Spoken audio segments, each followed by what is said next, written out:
14 रातों के गहरे सपनों में खोया हुआ हमारा विक्रम लैंडर जाग उठा है। दुनिया भर के बड़े बड़े देश चीन, जापान, मलेशिया हमारे भारत को दे रहे हैं ढेरों सारी शुभकामनाएं। दोस्तों, हमारे भारत ने ऐसा क्या कर दिया है जिसे चीन, जापान जैसे बड़े बड़े देश भी नहीं कर पाए हैं। चांद की काली रात अब खत्म होने जा रही है, मतलब कि चांद पर भी हमारी पृथ्वी जैसा सूरज दिखने वाला है।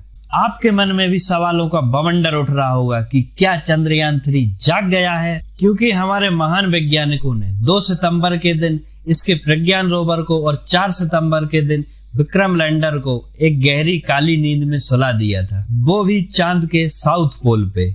हमारे इसरो के वैज्ञानिकों ने बताया है कि 22 सितंबर के दिन चंद्रयान 3 का प्रज्ञान रोवर और विक्रम लैंडर अपनी गहरी नींद से जाग जाएंगे और उन्हें जिस काम के लिए भेजा है वो फिर से शुरू करेंगे।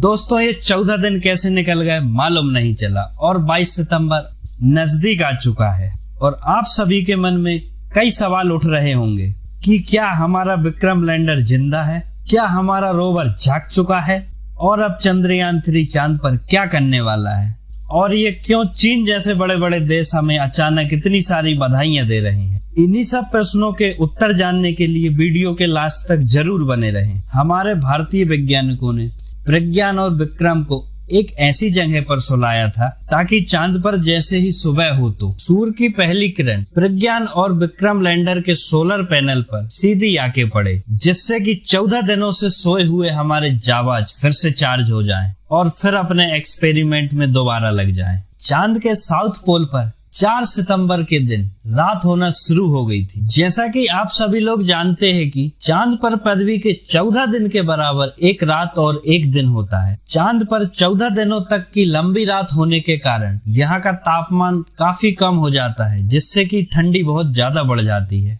और चांद का तापमान लगभग -250 डिग्री सेल्सियस तक पहुंच जाता है। -250 डिग्री सेल्सियस की भयंकर कड़ाकेदार ठंड में किसी भी मशीन का काम कर पाना मुमकिन नहीं है। इसलिए हमारे वैज्ञानिकों ने विक्रम और प्रज्ञान को एक गहरी नींद में सुला दिया था। चांद की इस भयानक ठंड से विक्रम और प्रज्ञान को बचाने के लिए हर वो तकनीकी का इस्तेमाल किया गया है जिससे कि इस पर ठंड का ज्यादा असर ना हो और इसके हर पार्ट सुरक्षित रहे, ताकि यह दोबारा फिर से अपने काम में लग जाए। विक्रम लैंडर और प्रज्ञान रोवर में जो बैटरी लगी हुई है वह चार्ज होने में कम से कम 3 से 4 दिन का समय लेती है, जिससे अंदाजा लगाया जा सकता है कि 22 सितंबर के दिन चांद पर सूरज की रोशनी आती है तो लगभग 25 सितंबर तक इसकी बैटरी फुल चार्ज हो जाएगी और इसके बाद यह अपनी गहरी नींद से उठकर अपने काम में दोबारा लग जाएगा। लेकिन आपका यह अंदाजा लगाना बिल्कुल ही गलत है। आपकी जानकारी के लिए बता दें कि चांद के साउथ पोल पर 19 सितंबर के दिन ही सूरज ने अपनी रोशनी बिखेर दी है और अब तक चांद पर सूरज को निकले लगभग 3 दिन का समय भी हो चुका है और यह 3 दिन में चंद्रयान 3 के विक्रम लैंडर और प्रज्ञान रोवर की बैटरी पूरी तरीके से चार्ज हो चुकी है। बैटरी चार्ज होने के बाद वैज्ञानिकों का सबसे कठिन काम सामने आता है, वो है विक्रम लैंडर तक रेडियो के सिग्नल भेजना। हमारे वैज्ञानिकों ने विक्रम लैंडर से पहले प्रज्ञान रोवर को सुला दिया था, क्योंकि जब इसरो चंद्रयान 3 से संपर्क करता है तो सबसे पहले वह चांद के ऑर्बिट में पहले से ही घूम रहे चंद्रयान 2 के ऑर्बिटर को सिग्नल भेजते हैं।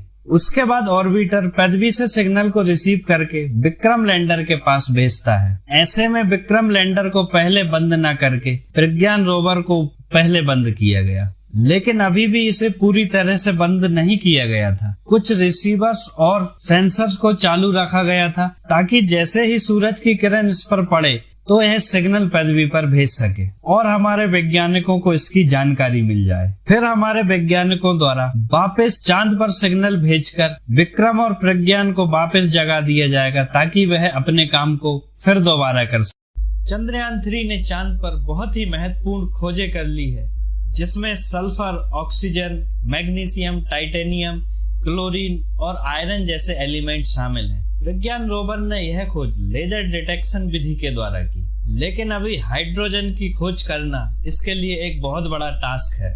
जैसा कि आप सभी लोग जानते हैं कि पानी, जिसे रासायनिक भाषा में H2O बोला जाता है, हाइड्रोजन और ऑक्सीजन से मिलकर बना होता है।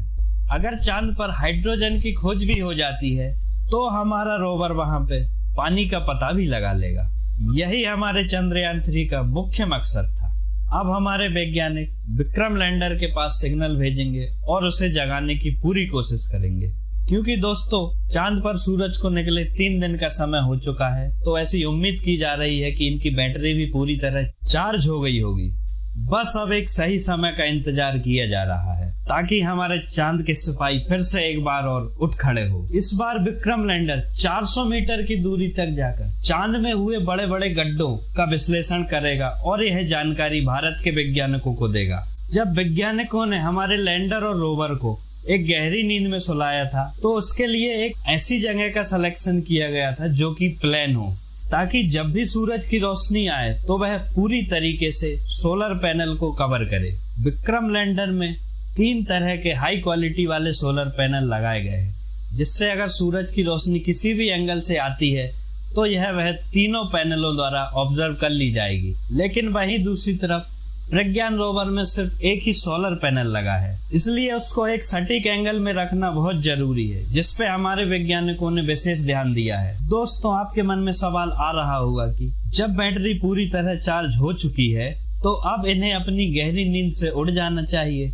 लेकिन अभी तक चंद्रयान 3 क्यों नहीं जागा? लेकिन इसकी जानकारी के लिए आपको बता दें कि चंद्रयान 3 ऐसे नहीं जागेगा। उसे जगाने के लिए हमारे वैज्ञानिकों द्वारा रेडियो सिग्नल भेजे जाएंगे और अभी तक वैज्ञानिकों द्वारा कोई भी सिग्नल नहीं भेजा गया है, इसलिए अभी भी चंद्रयान 3 का विक्रम सो रहा है। पूरा विश्व इसके इंतजार में है और उन्हें यह डर भी सता रहा है कि अब यह जाग पाएगा या नहीं, क्योंकि जब तक हमारे वैज्ञानिक ऑफिशियल यह जानकारी नहीं दे देते कि हमारा विक्रम वहां किस स्थिति में है, वह -250 डिग्री की कड़ाकेदार ठंड को सहन कर पाया है या नहीं, जब तक कोई भी अंदाजा लगाना सही नहीं होगा। जैसा कि आप सभी को मालूम है कि 22 सितंबर का दिन वो दिन है जिस दिन हमारे चंद्रयान 3 को दोबारा जाग जाना चाहिए था, लेकिन हमें अभी भी चंद्रयान 3 के बारे में कोई भी जानकारी हाथ नहीं लगी है। चंद्रयान 3 को फिर से उठ खड़ा होने के लिए आपकी अच्छी दुआओं की बहुत जरूरी है। भगवान से दुआएं करते रहिए और वीडियो को एक लाइक जरूर करें और यह जानकारी को अपने सभी जिगरी यारों के साथ शेयर करें। जानकारी पसंद आई हो तो वीडियो को लाइक और चैनल को सब्सक्राइब करें ताकि ऐसी अमेजिंग जानकारी आपसे मिस ना हो जाए। मिलते हैं अब एक दूसरी नॉलेजेबल वीडियो के साथ। आखिरी तक हमारे साथ बने रहने के लिए धन्यवाद।